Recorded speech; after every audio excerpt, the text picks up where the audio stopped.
Comment trouver celui ou celle qui te convient? Aujourd'hui, on parlera tout cela dans cette vidéo. Suivez juste jusqu'à la fin pour ne rien manquer à ce sujet. Trouver la personne qui te convient vraiment est souvent le mélange de clarté personnelle, de patience et de stratégie. Plutôt que de chercher une âme sœur parfaite au hasard, il s'agit de devenir un aimant pour le type de relation que tu souhaites. Voici alors quelques éléments clés pour mieux t'orienter.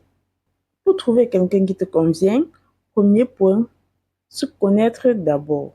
Avant de chercher l'autre, il est essentiel de savoir qui tu es. On ne peut pas trouver ce qui nous convient si on ne connaît pas ses propres pièces de puzzle. Identifier également tes valeurs non négociables. Qu'est-ce qui est réellement vital pour toi? La famille, l'ambition, la liberté, la spiritualité ou l'honnêteté. Vous pouvez également distinguer une femme qui vous convient par des besoins ou l'envie.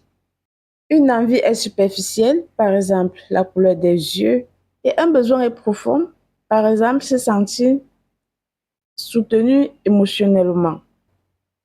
Ensuite, pour connaître que une personne te convient, il faut sortir le chemin répétitif. Si tu as toujours l'impression de tomber sur les mêmes types de personnes qui ne te conviennent pas, prends un temps de réflexion et analyse un peu. Prends un temps de réflexion et analyse. Quel est le point commun entre tes échecs passés?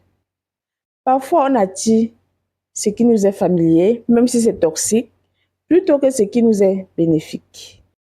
Troisième point, choisis le bon lieu et la bonne attitude. Le où compte autant que le comment. Je vais vous expliquer pourquoi.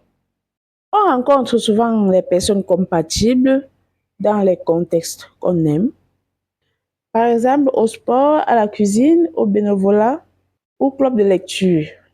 Mais ne jetez pas quelqu'un pour un détail insignifiant dès le premier regard. Utilisez-les avec des attentions claires. Rédigez un profil qui exprime ta personnalité réelle plutôt qu'un profil générique pour plaire au plus grand nombre. Quatrième et dernier point, il faut tester également la compatibilité réelle.